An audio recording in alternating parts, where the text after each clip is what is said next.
In the grim darkness of the 41st millennium, war is eternal. Yet even amid the endless carnage, there are names that cast a longer shadow of terror than others. One such name is spoken in hushed, fearful whispers across the beleaguered worlds of the Sabbat sector, the Blood Pact. To the ordinary citizens of the Imperium, the Blood Pact is a byword for nightmare given flesh, a regiment of traitors whose brutality is matched only by their chilling discipline.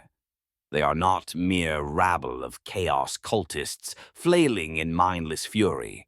They are something far more unsettling. They are soldiers, excellently trained, ruthlessly organized, and fanatically devoted, who have willingly bound themselves in blood and oath to an archon of chaos. And wherever they have marched, the very knowledge of their coming has sown dread like poison in the heart of armies and populations alike. What they conquer and tear down by force of arms is grievous enough, but worse is the dread that precedes them. In hive cities and frontier forts, tales spread of red-armored figures wearing grotesque iron visages, appearing out of the smoke and gloom with las rifles and bayonets slick with gore. These tales alone have caused panicked retreats and riots even before a shot is fired. An Imperial officer who faced them remarked bitterly that the damage done by fear of the Blood Pact can be as devastating as any bombardment.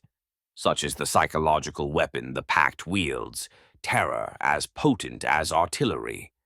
To understand how the Blood Pact earned its dreaded reputation, one must travel back through bloody centuries to the very fringes of the Sabbat worlds. The exact genesis of the Blood Pact is lost to legend and distortion, but Imperial scholars believe its roots reach some 3,000 standard years into the past. It began on a distant planet called Kura, a world of primitive cruelty at the sector's edge.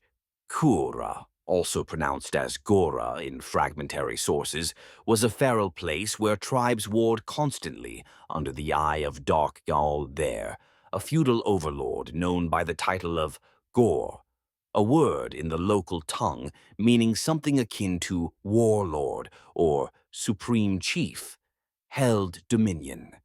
This Gaur was no mere chieftain, but a tyrant who demanded absolute fealty and tribute to his patron deity, the blood god Khorne. At Kura's crude courts, the Gaur surrounded himself with a coterie of priests who practiced bloody rituals. Skulls piled in towering cairns, and altars ran slick with sacrificial blood in honor of Khorne, the chaos god of war and slaughter. These priests were fanatics, steeped in the creeds of chaos, yet they were also disciplined in their devotion. Over time, this militant priesthood began to take on another role beyond conducting sacrifices and intoning war prayers. They became the Gaur's protectors. Their martial training was as zealous as their liturgies, for they believed that guarding the warlord was a sacred duty, an extension of their worship. Thus was born an elite bodyguard on Gaura, warrior priests whose blades were consecrated with the blood of offerings, and whose loyalty was bound by both faith and personal oath. As the Gaur's influence grew and spread to neighboring worlds, it was this bodyguard force that led his conquering armies. It soon became a mark of respect to be blood-pacted to the Gaur. Numbers swelled as fierce warriors from subjugated tribes and vassal planets were added to the ranks. What began as a cadre of a few dozen zealots evolved into a host of hundreds, then thousands of sworn fighters drawn from every corner of the warlord's expanding domain. Each new recruit performed the same ritual of initiation, cutting his flesh and letting his blood flow over the jagged armor of his lord as both a personal bond and a sacrament to the blood god. Through this grisly practice, the warband earned its enduring name, the Blood Pact. Their very identity was rooted in that sanguinary bargain. Blood willingly given to the Gaur and to Khorne in exchange for power and purpose. This early Blood Pact was unlike the ragged mobs of chaos cultists found elsewhere. Even at its inception, it was defined by order and loyalty. The original Khorne bodyguards drilled ceaselessly with spear, blade, and crude firearm. They followed a strict code of obedience to their commanders. This martial discipline, guided by ruthless spiritual indoctrination, set them apart from other corn-worshipping hordes that often dissolved into frenzied anarchy. On Kura, the Blood Pact learned to channel the Blood God's fury with a soldier's focus. They would need that focus, for in time their fate would be tied to a much greater war that engulfed the stars themselves. Millennia passed, and the name and tradition of the Blood Pact endured in the shadows, flaring up wherever the descendants of Gaura's warriors went. But it was in the dying decades of the 41st millennium, during a conflict known as the Sabbat World's Crusade, that the Blood Pact truly burst onto the stage of galactic history. It was then that a man named Urlock Gaur, inheritor of the ancient title of Gaur, rose to infamy. Urlock Gaur was a chaos warlord from the Sabbat World's region, a fierce but until then obscure champion of Khorne. He had inherited the secret of the Blood Pact and turned it into his greatest weapon. The Sabbat worlds, a cluster of planets on the frontier of Imperial space, had fallen to chaos decades before the Crusade began. A powerful Archon, overlord, named Nadzibar, had united various chaos factions and conquered the sector around the early 600 of 41st millennium. By the time the Imperium marshaled a great counteroffensive to reclaim these worlds, the crusade that began in 755 of 41st millennium, Nadzibar's forces were deeply entrenched. Urlock Gaur was one of several magisters, warlord lieutenants, serving under Archon Nadzibar's dark banner. He was not the most brilliant strategist among them, nor the most charismatic leader. Those accolades belonged to others like the silver-tongued Nokad the Blighted or the infamous sorcerer Anakwanar Sek.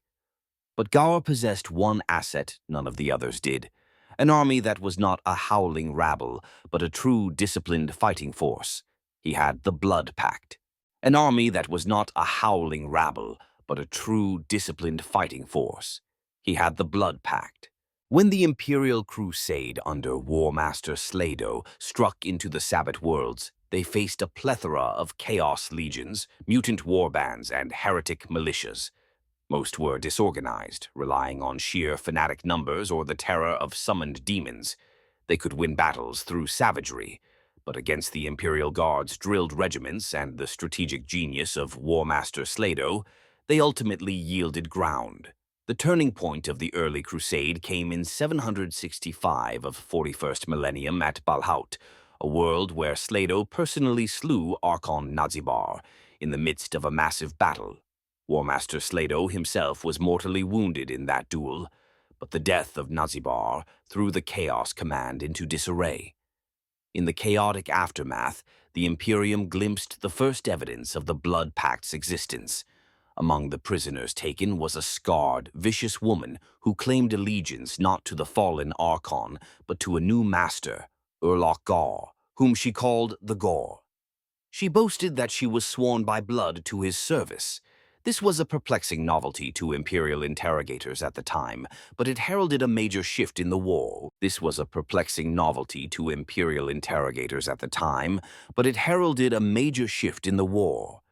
With Nadzibar gone, a vicious struggle erupted among his surviving magisters and demagogues for supremacy over the Chaos armies.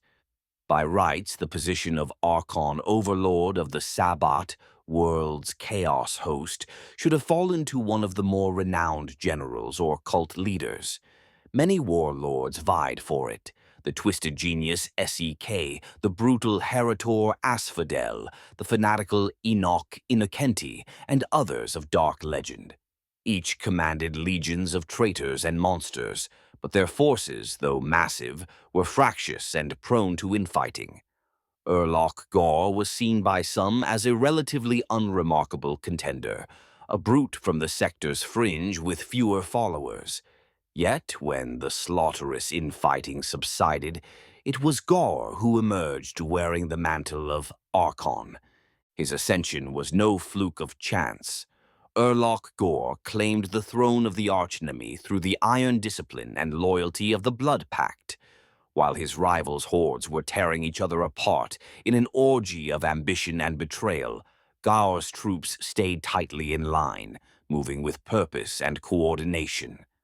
World by world, battle by battle, the Blood Pact cut down any who refused to acknowledge Gaur's leadership. The warbands that bent the knee to him were often absorbed into the Pact's ranks, made to swear the blood oath and adopt the Pact's strict martial code. Within a few short years following Balhaud, Urlock Gaur was acknowledged by friend and foe alike as Archon, the new warlord of the Sabbat worlds. He commanded not only the original core of the Blood Pact, but also countless devotees from other cults who had been folded into his growing army. Under Gaur's direction, the Blood Pact evolved from a mere personal guard into the very backbone of the arch-enemy's war effort in the Sabbat world's crusade. For the Imperial High Command, the appearance of this new Archon and his Blood Pact was a grave development. War Master Slado's successor, the young and fiery Makaroth, suddenly found that the nature of the war had changed. No longer were Imperial Guard regiments facing only the expected mindless waves of chaos fanatics, which, however terrifying, could often be broken by superior tactics and firepower. Now they faced regiments of chaos soldiers who stood their ground with unholy discipline, who laid ambushes and crossfires as skillfully as any Imperial officer, and who willingly died to the last man rather than retreat an inch without orders. Wherever the Blood Pact marched, they stiffened the resolve of the lesser traitor mobs around them, imposing an order on chaos that made the entire enemy front far more dangerous. Imperial tacticians came to grudgingly respect and fear this development. Accounts from the front lines began to refer to Blood Pact detachments as elite arch-enemy infantry, a term rarely used for the usually ragtag heretic rabble. The change was evident in the field. Gaur's forces now met the Imperial Guard on equal terms, and sometimes even outmaneuvered them. This recognition was aptly demonstrated at the Battle of the Akhorite Peninsula on Belshir Binary in 771 of 41st Millennium. Belshir Binary was a vital industrial world, rife with promethium refineries that both sides desperately coveted. A modest Imperial force of 3,000 guardsmen was tasked with securing a refinery complex on the Akhorite Peninsula, unaware that they walked into a trap. Lying in wait, perfectly camouflaged and unmoving for days in the scorching heat, were 200 Blood Pact soldiers, accompanied by a handful of spidery chaos war machines known as stock tanks, and two broods of the alien mercenaries called Lox Atl. The Blood Pact commander, later identified by intercepted Vox as one Vesh Etogaur, the second term indicating a rank akin to a colonel, had drilled his troops in absolute stealth and patience. For 72 straight hours they lay hidden, unseen by Imperial recon. Only once the Imperial contingent moved into the lethal cone of their ambush did the Pact spring the trap. What followed was less a battle and more a butchery. The Blood Pact erupted from concealment, catching the guardsmen in overlapping fields of fire, while their stock tanks clambered forth on piston limbs to sow panic and confusion. In the space of 22 ruthless minutes, the entire Imperial force was annihilated to the last man. Not a single guardsman escaped the killing zone alive. The Promethium refinery fell firmly into chaos hands and would remain so for 15 months before the Imperium reclaimed that blood-soaked ground. The Akhorite Peninsula massacre was just one example, albeit a particularly stark one, of how the Blood Pact fought and why they were feared. After Belshir Binary, no Imperial commander would ever again underestimate a Chaos force simply because it wore the face of a cult. The Imperium realized that under Urlock Gaur, the archenemy had forged a new blade to wield against mankind, a host of soldiers that combined the zealotry of chaos with the regimented efficiency of the Emperor's own armies. War Master Makaroth himself was heard to curse Gaur's name, lamenting that the enemy now met the Imperial Guard on its own terms, and on dark days, even outfought them. What had begun as a hopeful crusade to liberate worlds from crazed heretic mobs was now turning into a grinding war against a foe as tactically formidable as any loyalist force, yet driven by a vile faith that sanctioned every atrocity. Central to the Blood Pact's battlefield effectiveness was its strict organization and hierarchy. Urlock Gaur shaped his legions in the image of the very Imperial Guard he sought to destroy, a deliberate irony using the hated Imperium's own structure as a weapon against it. At the broadest level, the Blood Pact functioned as a true army, with defined units, logistics, and a clear chain of command. They were not a disparate alliance of warbands, each doing as they pleased. Gaur's word was absolute law to all who had sworn the pact, and through a rigid command structure his orders could ripple down to the lowest trench fighter with speed and clarity unheard of among typical Chaos followers. The Pact's internal ranks did not mimic Imperial titles, but had their own nomenclature rooted in the old traditions of Kura, often incorporating the revered syllable Gaur. For instance, a general or high commander in the Blood Pact was known as an Ito Gaur, a title that implied the bearer was a chosen warlord under the Archon's aegis. Imperial tacticians equate an Ito Gaur roughly to the rank of a colonel or general officer.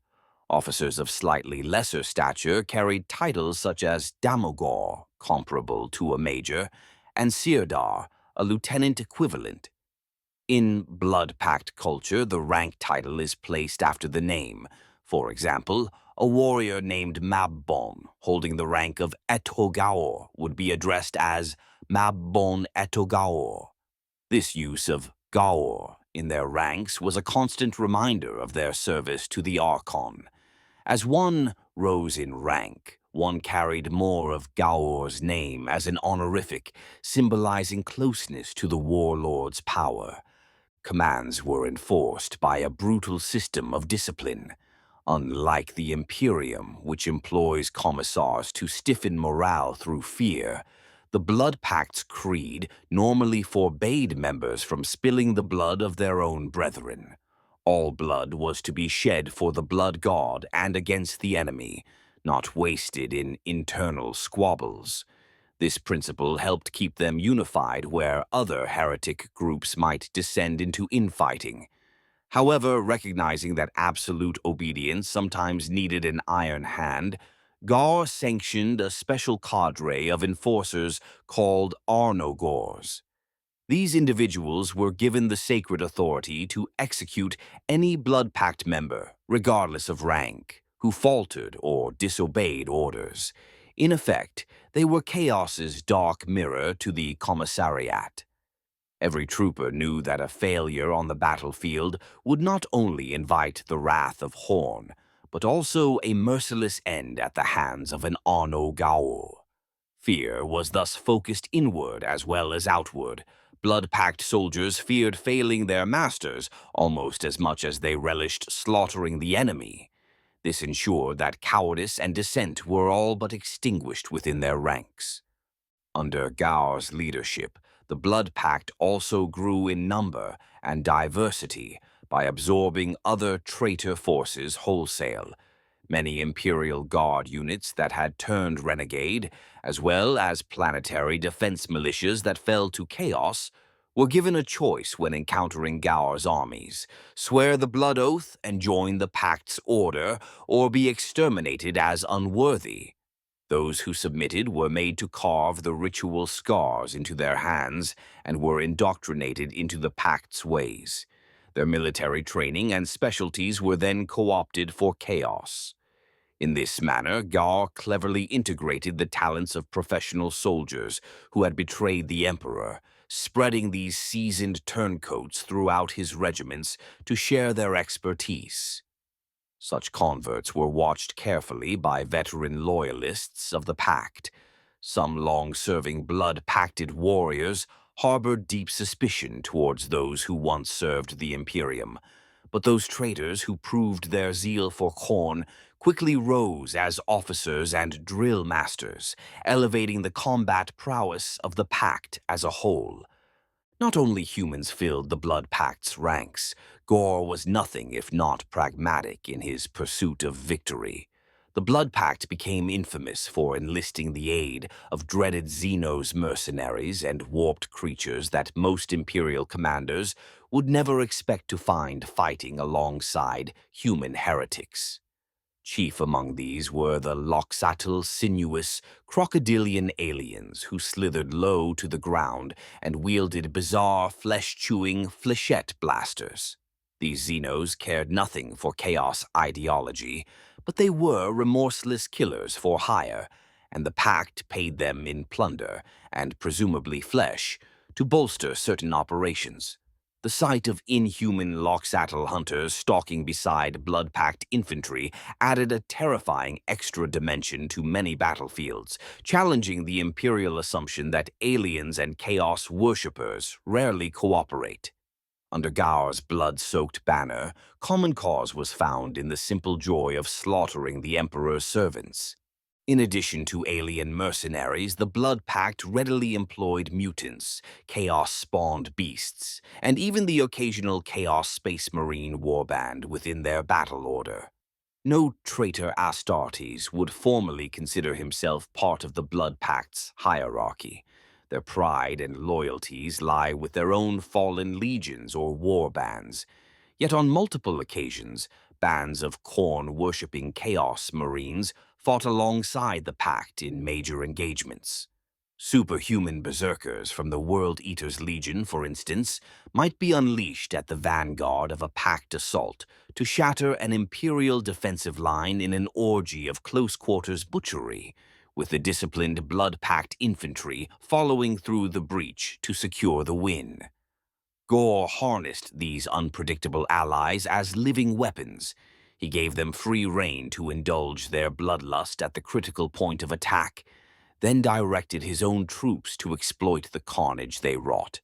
The Pact also maintained its own armored columns and artillery batteries, often consisting of vehicles captured from the Imperium or manufactured on seized forge worlds like Urdesh and Nephthyle.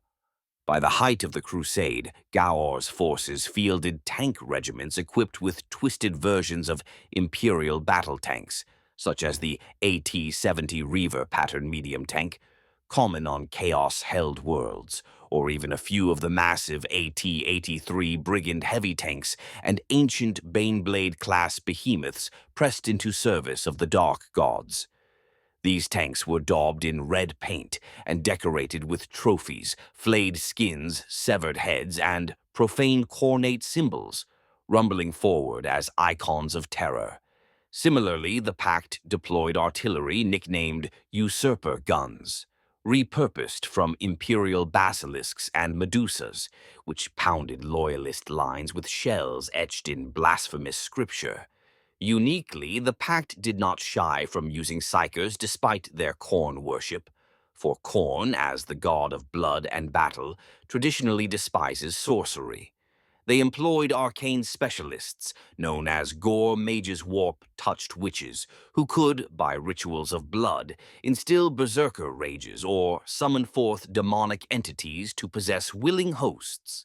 In the fires of war, a Gaur mage might perform a hideous rite to fuse a lesser daemon into the flesh of a Blood Pact volunteer, transforming him into a frenzied monstrosity nicknamed a blood wolf. These possessed soldiers, slavering and howling with otherworldly fury, would hurl themselves at the enemy as near unstoppable shock troops. Gaur mages also projected an aura of fear that could unnerve and scatter enemy defenders, and they served as conduits for dark communications, sending psychic messages across battlefields or scrying the foe's movements in ways Imperial tacticians struggled to counter. Gaur's readiness to use such methods, even at risk of offending Khorne's purest creed, spoke to his cold determination to win by any means necessary. Through all these elements, human discipline, traitor expertise, Xenos support, technological might, and occult fear-mongering, the Blood Pact became a truly formidable war machine. It was often said in grim tones by Imperial commanders that Gaur's army fought with the efficiency of the Emperor's own, but was driven by a fanaticism and cruelty that made it, in some ways, even more dangerous. The Blood Pact could undertake complex operations like synchronized orbital drops or multi-pronged pincer attacks, or melt away into scattered guerrilla cells if facing superior force, only to regroup later in perfect order when the moment was right. The Imperium's tactical doctrines had to be rewritten when dealing with Blood Pact incursions. Standard assumptions about the behavior of Chaos cultists no longer held. These heretics would not simply charge screaming into heavy bolter fire. Though they certainly screamed praises to the Blood God, it was often from behind the cover of a well-placed gun emplacement. They were soldiers first, and madmen second. Despite all the layers of strategy and military precision, at its heart the Blood Pact remained a cult dedicated to chaos and to the war god Khorne. Its culture and traditions were steeped in symbolism meant to constantly remind its warriors of their unbreakable oath and the bloody religion they served. The most visible of these symbols was the appearance of the Blood Pact warriors themselves. To a frightened guardsman peering through the smoke of battle, a blood-packed assault trooper looked like a ghastly parody of an Imperial soldier. Their basic attire often began as standard Imperial Guard uniforms: flak armor vests, combat fatigues, heavy boots, a steel pot helmet. Because they frequently looted equipment from battlefields or copied Imperial designs on their own profane forges. However, no two blood-packed soldiers ever looked exactly alike for long. Their gear was scavenged and personalized over time, tunics torn and re-stitched with crude patches, armor plates adorned with spikes or trophies like finger bones and teeth, helmets dented and scratched from brutal use. The overall impression was one of a rough and barbaric, yet unmistakably martial force. The familiar outline of a guardsman's kit, but twisted into something darker and more feral. Chief among their identifying features was the ritual face, covering each warrior wore the infamous iron grotesque. These were heavy metal masks fashioned into horrifying visages, snarling, leering faces with exaggerated hooked noses, fang-like teeth, or horn-like juts. The grotesque served multiple purposes. Practically, it protected the face and further anonymized the wearer, making each trooper look like an interchangeable avatar of chaos. Psychologically, it was meant to inspire fear. To see a line of blood-packed fighters advancing behind identical leering death masks is to face an enemy seemingly stripped of humanity and possessed by war demons. Culturally, the mask was a mark of initiation.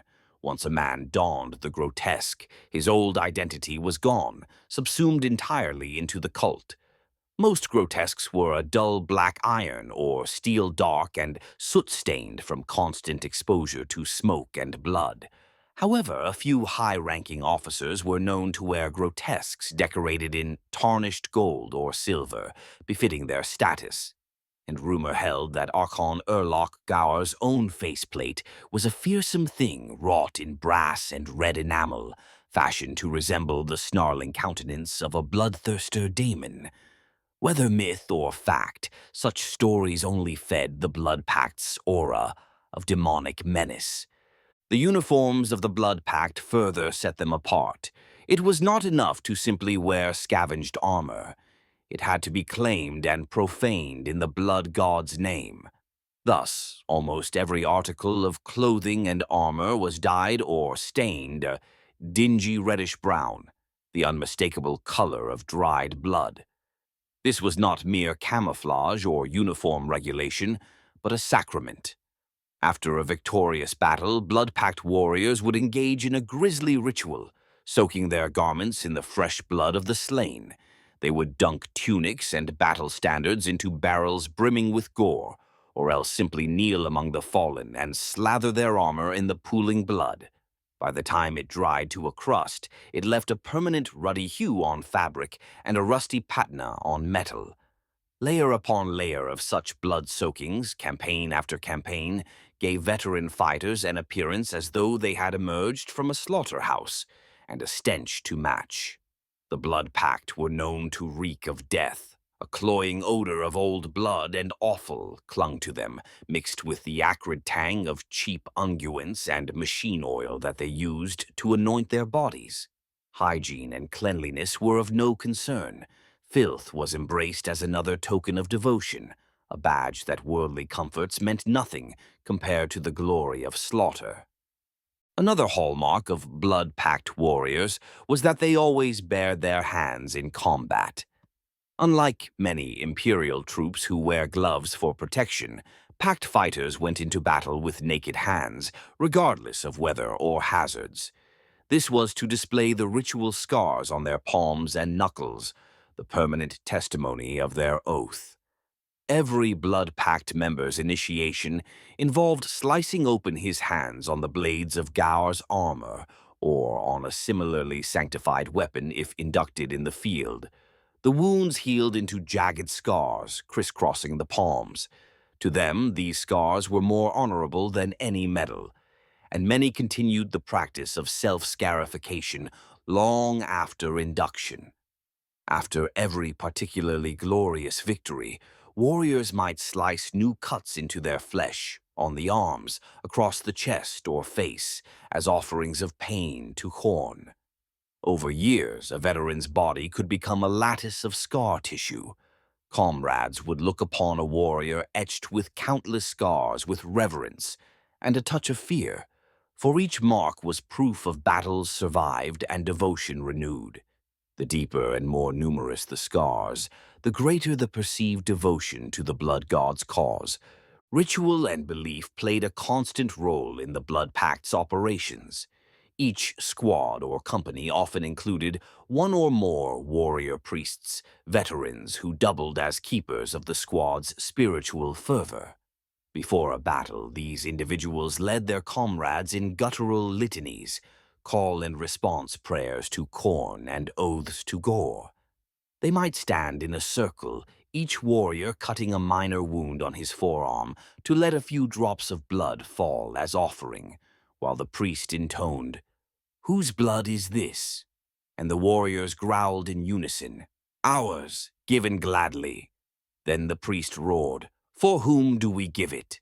And all answered, "For the Gaur and the blood god." In this way, moments before battle was joined, every Blood Pact fighter was reminded of exactly who and what he was fighting for. These savage catechisms whipped them into a state of controlled frenzy, not the mindless berserk rage of an untrained cultist, but the focused wrath of a believer who knows that every enemy he kills is an offering upon an altar of war. By the time the order came to attack, they were often chanting, "Blood, blood, blood," in a low, hungry growl, a terrifying sound rising from dozens of vox grills in the fog of war. In battle itself, the war cries of the Blood Pact further set them apart. Over the cacophony of gunfire and explosions, Imperial guardsmen would hear their guttural howls, "Blood for the blood god, skulls for Gaur." Twisted variations of the classic Khorne battle cry. They invoked the skull throne of Khorne and the name of their Archon in the same breath, an affront to Imperial ears. To the faithful of the Imperium, it was blasphemy, the sacred war cry of the Imperial Guard for the Emperor, inverted by heretics praising a ruinous power and a mortal traitor. But to the Blood Pact, it was the purest expression of their purpose. They gave no quarter and expected none. Surrender was never an option, not for them, and often not for their enemies either, as they routinely butchered captives or used them as blood sacrifices after battle. The Pact waged war as a form of worship, and in their worldview, only those willing to kill or die for their god and leader had any right to live. While their religious fervor and savagery drove them, it was the Blood Pact's tactics and discipline that truly made them infamous on the battlefield. Unlike many Khornite devotees, who favor reckless melee charges and seek only personal martial glory, the Blood Pact recognized the value of strategy and combined arms warfare. They drilled extensively in marksmanship, small unit tactics, and complex maneuvers. A typical Blood Pact trooper went into battle with a well-maintained lasgun or autogun as his primary weapon, and was perfectly willing to gun down enemies from cover or at range. He knew spilling blood from 500 meters with a trigger pull still pleased Khorne if done in the context of war. They laid suppressive fire, coordinated flanking attacks, and executed ambushes with patience and cunning. When fights closed to short range, they showed their true allegiance with acts of tremendous brutality, lobbing strings of barbed grenades into trenches, or storming bunkers with chain axes and serrated combat blades drawn. But even then, it was often done according to a plan, with some squads providing covering fire while others went in to cleave and kill. In claustrophobic environments like urban ruins or tunnel networks, the Blood Pact proved extremely deadly. They often made use of makeshift melee implements ideal for trench warfare: hatchets, spiked maces, sharpened entrenching tools, and brutal trench knives. Many carried lengths of chain or wire to garrote sentries in the dark. They were adept at using the environment to their advantage. For instance, rigging whole building floors to collapse on advancing Imperial troops, or using sewer ducts and access shafts to appear where least expected. Some Blood Pact units cultivated demolition specialists or snipers within their ranks, contrary to the stereotype that Khornate cultists disdain such roles. These specialists would target Imperial artillery emplacements or pick off enemy officers prior to a main assault, sowing confusion. In short, the Pact did not shy from any method of war that could spill blood efficiently. On defense, they were no less dangerous. A Blood Pact garrison would swiftly fortify positions with booby traps and overlapping fields of fire. Unlike many heretic forces that might break when pressed, Blood Pact defenders held the line with grim resolve, knowing that death in battle was the surest path to Khorne's favor. They executed orderly fighting retreats when needed, trading space for time and dragging out conflicts to bleed the enemy. And always, they infused terror into their tactics. It was common, for example, for a Blood Pact rearguard to leave grisly displays behind as they fell back. Headless corpses arranged in grotesque tableaus, or flayed skins nailed to bunker walls. Anything to unnerve and delay their pursuers. One cannot discuss Blood Pact tactics without recounting some of their most infamous engagements, as each reveals a facet of their style of warfare. Apart from the ambush at Acherite Peninsula already described, there were countless clashes during the Sabbat Worlds Crusade, where their prowess was on display. On the acid fog world of Fantine, for example, the Imperium sought to liberate a series of airborne refinery cities from chaos occupation. Elements of the Blood Pact were present as part of the defending enemy forces. During the assault on Sirenholm, one of Fantine's mountaintop settlements, Imperial airborne troops expected a chaotic street fight against disorganized cultists. Instead, they found themselves being lured into well-planned kill zones.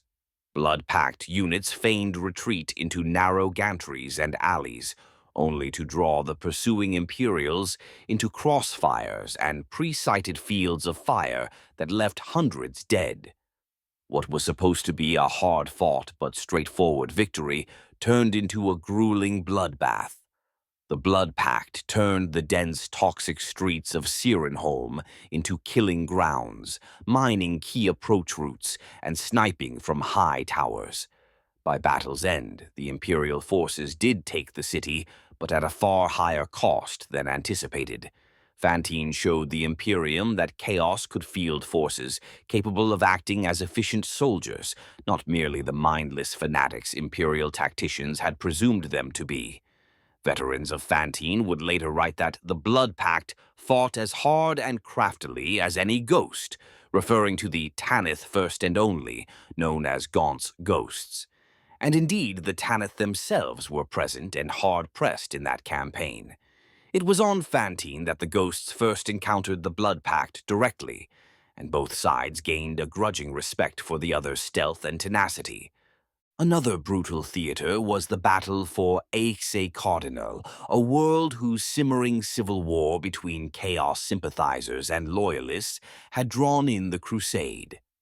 The Blood Pact reinforced the Chaos-affiliated armies on Aix and helped transform the conflict into a nightmare that resembled the trench warfare of ancient Terra.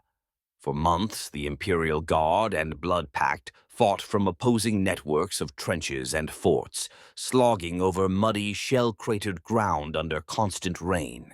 The Pact advisors on Aix Cardinal applied their knowledge of attritional war to deadly effect. They ceded no man's land with barbed wire and trap-filled shell holes, making every meter gained a costly prize.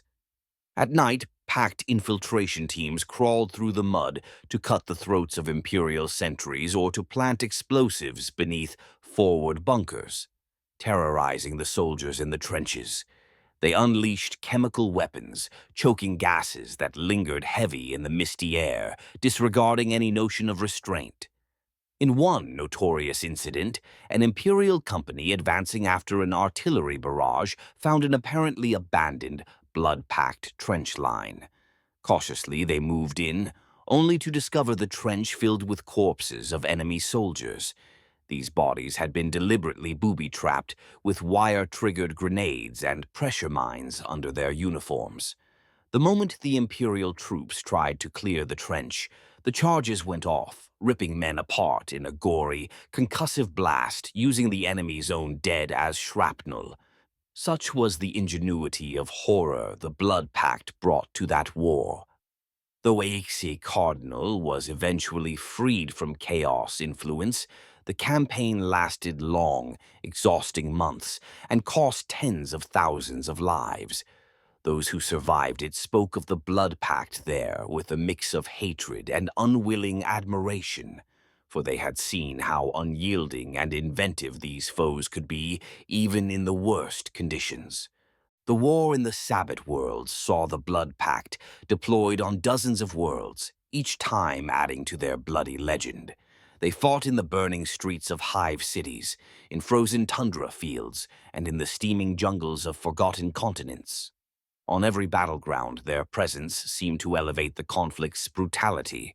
This was not only due to their own direct actions, but also the fear they instilled. The mere rumor that Blood Pact units were among an enemy host often made Imperial defenders hesitate or over-fortify, knowing that these adversaries would not break like ordinary cultists. Young Imperial recruits, hearing such rumors, sometimes quailed and had to be stiffened by commissars. After all, how does one fight an enemy who does not fear death, who in fact craves a death in battle as a holy fulfillment? The only answer the Imperium could give was to meet fanaticism with equal resolve, to fight harder, dig deeper, and pray for the Emperor's guidance. Among the many battles of the Crusade, a few stand out for the Blood Pact's particularly significant role. The siege of Vervunhiv on Verkhast was one early instance. a chaos warlord named Herator, Asphodel, not of the Blood Pact himself, but allied with the Archon, besieged the loyalist hive city of Vervunhive with an army of traitors, while Asphodel's primary force was a cult from Zoica. It was later discovered that Blood Pact specialists were present as advisors and shock troops. The fall of Vervunhive's outer defenses was marked by tactics that bore the Pact's signature: coordinated bombardments, followed by disciplined infantry pushes, and psychological warfare in the form of mass terror.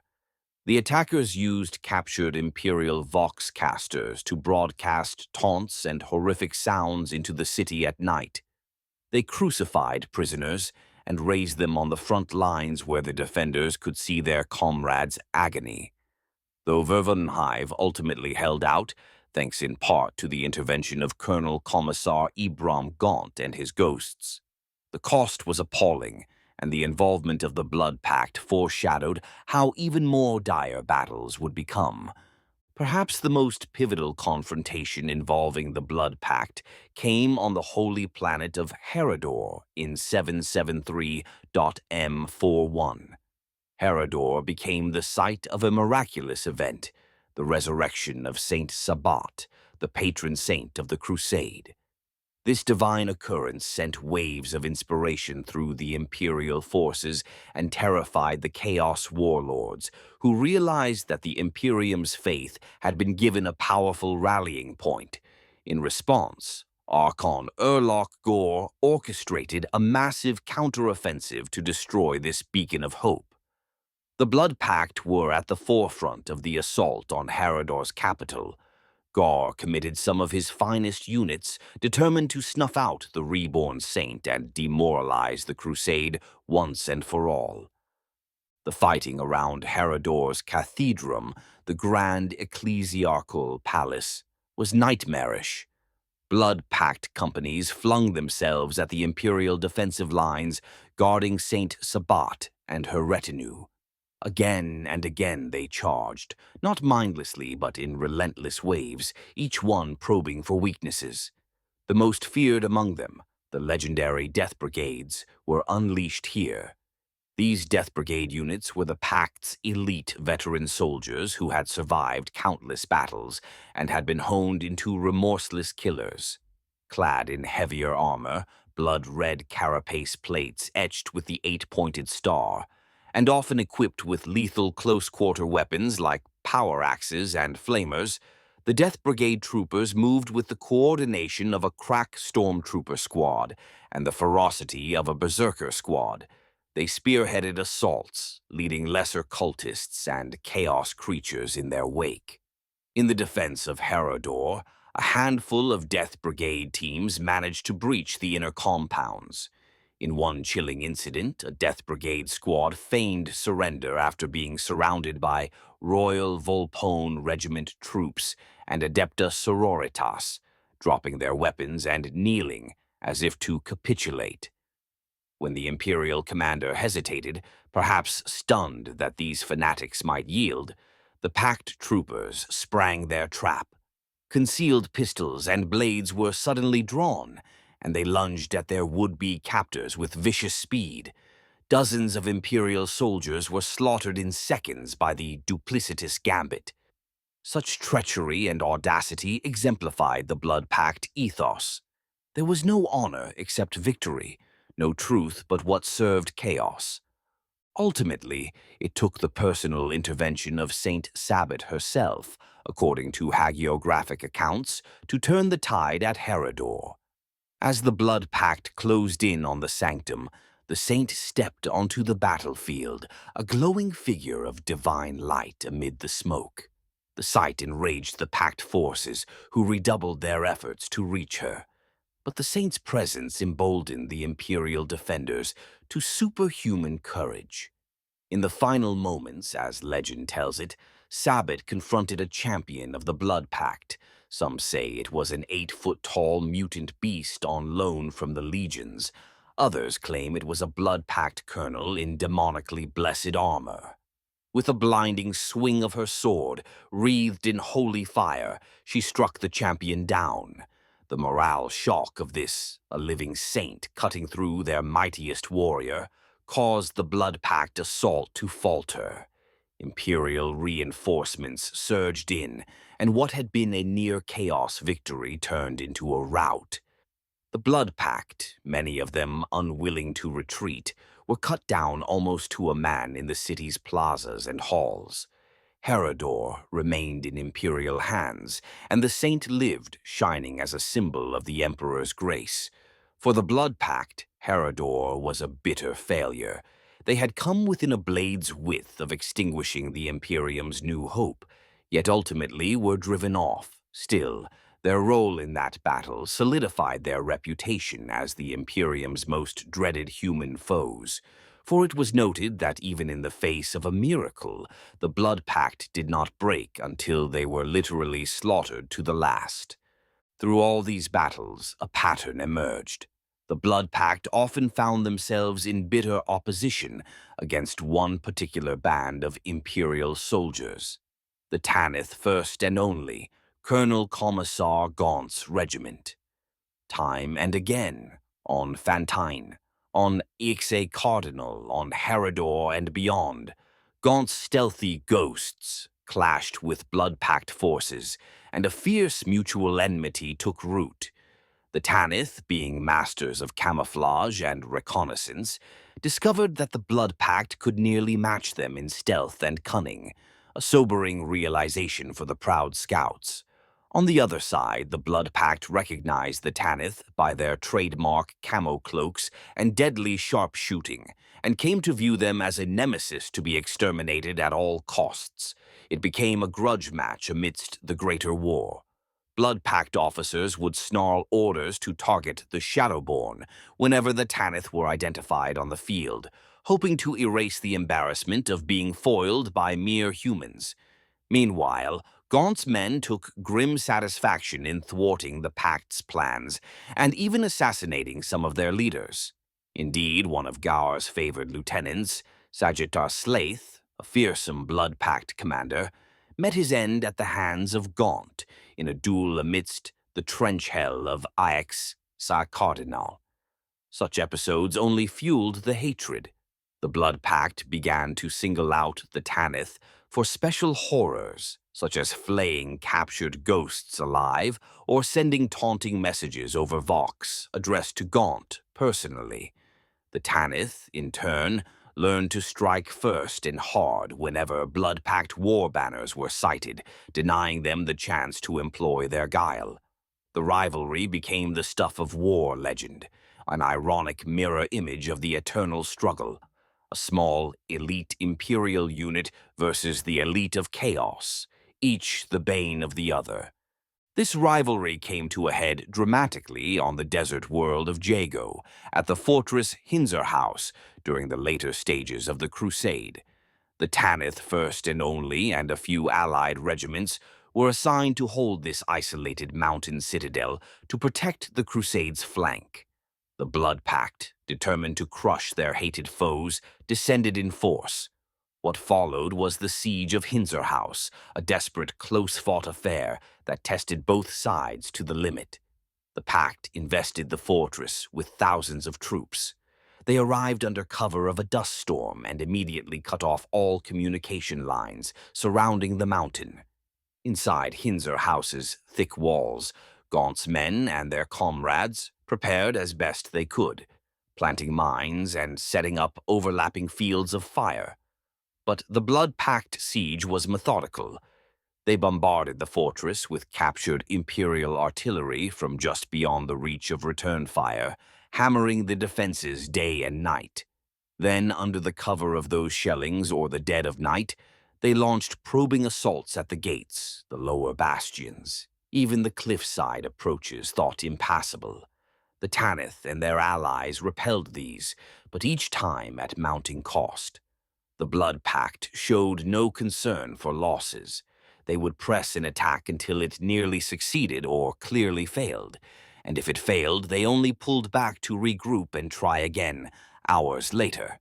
One night, Under faint moonlight and blowing sand, Blood Pact commandos managed to scale a sheer cliff at the fortress's rear, an approach deemed impossible. Using climbing claws and sheer determination, a team of a dozen elite Pact soldiers infiltrated through a drainage duct and burst into the heart of the fortress, guns blazing. In the chaos that followed, Colonel Commissar Gaunt was gravely wounded and captured by the raiders. The Blood Pact commandos dragged him, bleeding but alive, out through their escape route before the Tanith even realized he was gone. Gaunt's capture was a triumph for the Pact. They had snared the Imperium's beloved Ghostmaker himself, and they swiftly spirited him to a makeshift prison camp in the Badlands. However, the ghosts were nothing if not tenacious. Enraged by the loss of their commander, the Tanith launched a daring rescue operation behind enemy lines the very next day, even as Hinterhouse remained under siege. A small team slipped out of the fortress through old catacombs, navigated the desert, and assaulted the Pact camp at dusk. In a vicious close-quarters fight, they overpowered the guards and retrieved Gaunt, who, though injured, managed to kill his interrogator and free other prisoners in the fray.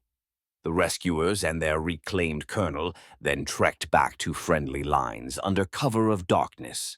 Not long after, relief finally arrived on Jago. A massive Imperial counterattack forced the Blood Pact besiegers to lift their siege and withdraw or face encirclement. The Tanith held Hinterhouse, barely. The fortress was shattered, its halls filled with the dead and dying. But they had withstood the best the Blood Pact threw at them, and that was no small feat. In the aftermath, it was said that the Blood Pact considered the Tanith uncanny ghosts that refused to die, while the Tanith considered the Blood Pact their most implacable adversary. Each had tempered the other in the fires of war. While the Blood Pact waged unholy war against the Imperium, a dangerous subplot was unfolding within the forces of chaos themselves, one that would eventually implode and weaken their effort. Archon Urlock Gaur's meteoric rise to power had not sat well with all of his peers. The most notable malcontent was his erstwhile subordinate, Magister Anaquinar Sick. Sick, a brilliant but deceitful chaos warlord, had bent the knee to Gaur after Nazibar's death, but in his heart he seethed. By Sick's reckoning, he was the more cunning commander and the more favored of the Dark Gods. Only Gaur's possession of the Blood Pact had robbed Sick of the title of Archon. And so, in secret, Sick plotted to do what Gaur had done, to create his own elite army and eventually supplant his master. In secret, under Sick's direction, a new Chaos warband began to take shape during the Crusade. The Sons of Sick. Modeled closely on the Blood Pact, the Sons were Sick's bid to build a rival-disciplined legion. He established training camps on the occupied world of Geryon, hidden from Gaur's oversight. There, Sick gathered fanatical recruits from the sanguinary worlds, regions fervently devoted to chaos, and drilled them hard. He even lured away a prize defector, Mab-bon Etogor, a high-ranking Blood Pact officer who betrayed Gaur to assist Sick. With Mababon's insider knowledge of the Pact's organization, Sick was able to mirror and refine Gaur's methods. The Sons of Sick were taught to fight with the same rigor as the Blood Pact. They even introduced their own version of commissar-like enforcers called Scourgers, men armed with barbed whips who drove Sick's troops onward and punished any lapse in zeal. Sick enhanced his army's loyalty through a mix of technological and sorcerous indoctrination, a concept he called the voice which drowns out all others. Through hypnosis, psycho-conditioning, and perhaps chaos sorcery, Sick implanted in his followers' minds a singular devotion to his commands, the voice. This made the Sons of Sick frighteningly zealous and immune to fear, even beyond the norm for chaos cultists. At first, the Sons of Sick operated as part of the larger chaos host, fighting the Imperium alongside the Blood Pact and other warbands. Imperial forces who encountered them reported that these new enemies were as disciplined and vicious as the Blood Pact, if not more so, which was saying something. But in the shadows, Sick was preparing to make his move. His ultimate plan was to use the Sons of Sick to eliminate Urlock Gaur and take the title of Archon for himself. However, the alliance between Gaur and Sick was destined to fracture before Sick could betray him on his own terms. A catalyst arrived in the form of a daring Imperial strike in 781 M41. Colonel Commissar Gaunt and a hand-picked team of ghosts embarked on a covert mission deep behind enemy lines, attacking a secret Chaos space station and research facility known as Salvation's Reach. This raid succeeded in destroying valuable assets and sowing confusion among the Chaos leadership. In the aftermath, trust between Gaur and Sick, never strong, collapsed entirely. Each accused the other, privately, of negligence or treachery that allowed the Imperials to get so far. Sick saw the moment to act and began openly pulling his forces back from Gaur's commands, essentially declaring an undeclared rebellion. By the early 780s, M41, open war erupted between the Sons of Sick and the Blood Pact. Instead of a unified archenemy front, there were now two rival Chaos armies in the Sabbat worlds, each led by a would-be Archon. The Blood Pact remained loyal to Urlock Gaur, while the Sons of Sick rallied to Anaquanar Sick's banner. Sick took to calling himself the Anarch by now, a title signifying his aspiration to unseat Gaur. The Imperium, initially perplexed by reports of chaos-on-chaos battles, soon recognized an opportunity. War Master Makaroth and his staff began to exploit the enemy's civil war, pressing offensives precisely when and where the Blood Pact and Sons of Sick were at each other's throats. The internecine conflict reached a climax on the strategically crucial Forge world of Urdesh around 792 M41. Urdesh, with its gargantuan factories and mines, had been under Blood Pact control and was a jewel in Gaur's domain, vital for supplying his armies. Sick coveted it both as a resource trove and as a symbolic capital from which to claim overall leadership. Thus, as Imperial armies launched a major campaign to retake Urdesh, the Sons of Sick also struck, turning the planet into a three-way battleground. Blood Pact forces defending Urdesh suddenly found themselves fighting not only Imperial Guardsmen and Space Marines, but also their supposed allies, the Sons, who infiltrated and sabotaged from within. Amidst the orbital strikes and city ruins firefights of Urdesh, legend holds that Anaquanar Sick and Urlock Gaur finally confronted each other, if not in person, then army to army. The Sons of Sick fought with fanatical courage, some driven to a frenzy by the voice Sick had instilled in them, while the Blood Pact fought with their trademark discipline and wrath at the betrayal. The Imperials, for their part, pushed hard to annihilate both traitor forces. In the cauldron of this battle, destiny tipped. The accounts vary on exactly how Sick met his end. One story says that a team of Adeptus Astartes from the Iron Snakes chapter cut through Sick's elite guard and shot the Anarch dead at the climax of the siege. Another tale insists that Sick and a bodyguard of his sons were cornered by a vengeful pack of Blood Pact death brigadiers in the Manufactorum district. The ensuing melee left Sick decapitated by a chain axe swing and his body nailed to a factory wall as a grisly trophy. A more miraculous version tells that Sick was struck down by a hidden son of Garyon, possibly a turncoat he had wronged, guided by the spirit of Saint Sabbat. The exact truth may never be known, but one thing is certain. Anaquanar Sick was slain during the Urdesh campaign. In that moment, every son of Sick who had been psychically bound to his voice recoiled in agony. Some were driven insane by the psychic backlash of their master's death. Others simply dropped dead on the spot, as if their strings had been cut. The death of Sick was a decisive turning point. The Sons of Sick, deprived of their founder and unifying voice, fragmented. Many of those who survived attempted to flee Urdesh and the Sabbat worlds, retreating rimward to avoid Gaur's vengeance and the Imperial hammer. A few die-hard factions of the Sons remained, temporarily led by surviving commanders who squabbled amongst themselves. In time, one of 6 lieutenants claimed to receive a new voice from the Dark Years and tried to rally the survivors. But by then, the Sons of Sick were a spent force, torn by internal strife and hunted mercilessly by both Blood Pact retributors and Imperial pursuers. Urlock, Gaur's Blood Pact had emerged battered but intact. The attempted coup had failed. By the latter years of the Sabbat World's crusade, the Blood Pact had been beaten back on many fronts. World after world was liberated by the Imperium's inexorable advance. The loss of Sick and the internal chaos civil war had weakened the archenemy position irreparably.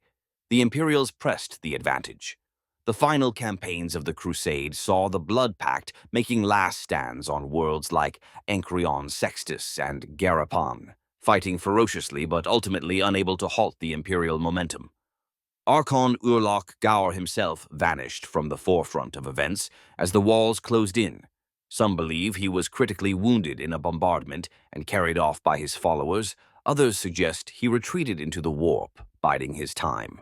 A persistent rumor claims Gaur never forgave Sick's treachery, and even as the Imperium closed on him, he led a contingent of Blood Pact survivors into the Eye of Terror rather than give the Loyalists the satisfaction of slaying him. No confirmed record of Gaur's death exists in Imperial archives.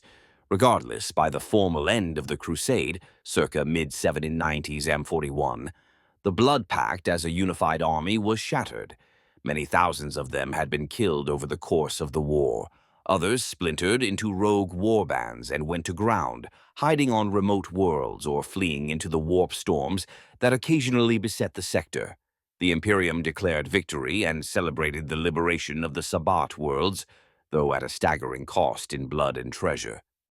However, the legacy of the Blood Pact did not simply vanish with their battlefield defeat. The horror they had inflicted and the example they set left an indelible mark on the Imperium and on the very way the Imperial Guard viewed its enemies. The name Blood Pact itself became synonymous with the worst that human treachery could produce. Imperial commanders who had faced them wrote extensive after-action reports analyzing the Pact's tactics, equipment, and psychology. Their findings were compiled into military journals and tactical primers for future generations. No longer would the Astra Militarum assume that chaos warbands were automatically disorganized or poorly led. The Blood Pact had proven that, under the right leadership, even a cult of the Dark Gods could rival the best of the Emperor's armies in discipline and skill. This realization led to changes in training and doctrine. New simulated exercises were introduced to prepare guardsmen for fighting foes who employed Imperial-like tactics, and commissars redoubled efforts to instill unshakable faith so that troopers would not falter when confronted with the Pact's brand of terror. In the halls of Imperial history, the Blood Pact holds a dark but important place. They are cited both as a cautionary tale and a grudging example of the enemy's capability. The cautionary aspect is clear. Here were men and women of humanity, not aliens or monsters, who through corruption and ritual became arguably as formidable as the Emperor's own soldiers. It underscored the ever-present risk of heresy within the Imperium's ranks. The Blood Pact had actively recruited from traitorous guard units and disaffected populations. Their existence revealed how quickly the rot of chaos could take hold and turn the weapons of mankind against itself. Many a sermon by the ecclesiarchy in the wake of the Crusade reminded the faithful that the Blood Pact's atrocities were committed by human hands, a stark warning that any soul can fall if faith weakens. Yet, alongside the horror, some Imperial tacticians could not help but hold a begrudging respect for the Blood Pact's martial prowess. It is not admiration in a positive sense, but an acknowledgement of a hard truth. The Imperium must always be ready to face its mirror image in the form of disciplined heretical armies. In some ways, the Blood Pact forced the Imperium to better itself. Complacency was no longer an option. As one Lord Militant put it, they taught us the price of underestimating the heretic. We shall not make that mistake again. For the people of the Sabbat worlds, the memory of the Blood Pact remains a living nightmare, even years after liberation. The scars on cities and mines do not heal easily. There are planets where the ruins of towns still bear the crude crimson graffiti of the Pact's occupation, and people refuse to live there, saying the place still smells of blood. Veterans who fought them wake in the night at times, imagining they hear the scrape of an iron grotesque mask in the dark, or the distant echo of a frenzied war cry. Parents tell unruly children that if they don't behave, the Blood Pact will come for them out of the shadows. A hyperbolic threat, but one born of genuine fear that lingers in cultural memory. In countless reconsecration ceremonies, Imperial priests have had to cleanse profaned sites where the Pact performed their sacrileges. Mass graves of their victims, uncovered after the war, stand as solemn monuments to the cruelty that was unleashed. In the end, the story of the Blood Pact in the Sabbat World's Crusade is one of the darkest chapters of that conflict, a chapter written in blood and nightmares. It serves as a grim reminder that the forces of chaos are not limited to incoherent mobs or the superhuman traitor marines. They can manifest as disciplined legions of men, perverting the very ideals of soldiering to serve the dark gods. The Blood Pact showed that faith and fanaticism, when married to training and strategy, can pose a threat of an entirely new magnitude. They were arguably the purest distillation of chaos in human form, utterly evil, utterly relentless, yet disturbingly orderly in their pursuit of destruction. Millions perished at their hands, from the grimmest battlefields to the humblest of villages put to the sword as object lessons in terror. Entire Imperial regiments were ground to nothing facing them. Worlds were left depopulated or in ruins after their passing. Their rise and fall influenced the very course of the Sabbat World's crusade, nearly tipping the balance to chaos on several occasions. Thus, with cautious relief and lingering dread, the Imperium remembers the Blood Pact. Their creed of blood and discipline took humanity to the brink of a new dark age in the Sabbat worlds. Their blood-red armor and grotesque iron masks remain enduring symbols of fear images that will haunt the Imperial psyche for generations. And though the Blood Pact was broken as an army, small remnants and copycats still fester in the galaxy's wound. Even now, a decade or two later, Imperial patrols sometimes report encounters with bandits or raiders who bear the scars and red gear of the Pact. These stragglers, leaderless and scattered, lack the might they once had, but they fight on with the same malignant resolve, like embers of a fire that refuse to go cold. The Inquisition diligently hunts them, stamping out these embers wherever found, wary that given the slightest oxygen, the fire could ignite again. The legacy of the Blood Pact is a warning etched in blood, that humanity's own can become the sharpest blade against it when corrupted by chaos. It is also a testament to the fact that even in a galaxy of tyrants and monsters, the defiance and unity of the Imperium, symbolized by heroes like the Tanith and Saint Sabbat, can overcome the foulest of foes. But the Imperium will not soon forget the elite warriors of Archon Urlock Gaur. The story of the Blood Pact will be told for centuries in drill yards and strategium briefings, a tale to steel the spine of every guardsman who might one day face the unenviable task of fighting an enemy that is, in effect, a dark reflection of themselves. In the grim darkness of the far future, the Blood Pact stands as one of the most chilling examples of how war and corruption can twist men into something both familiar and utterly heinous. An object lesson in the truth that the only thing more terrifying than a horde of madmen is a horde of madmen that marches as if guided by a single malevolent will. The galaxy will remember the Blood Pact and shudder.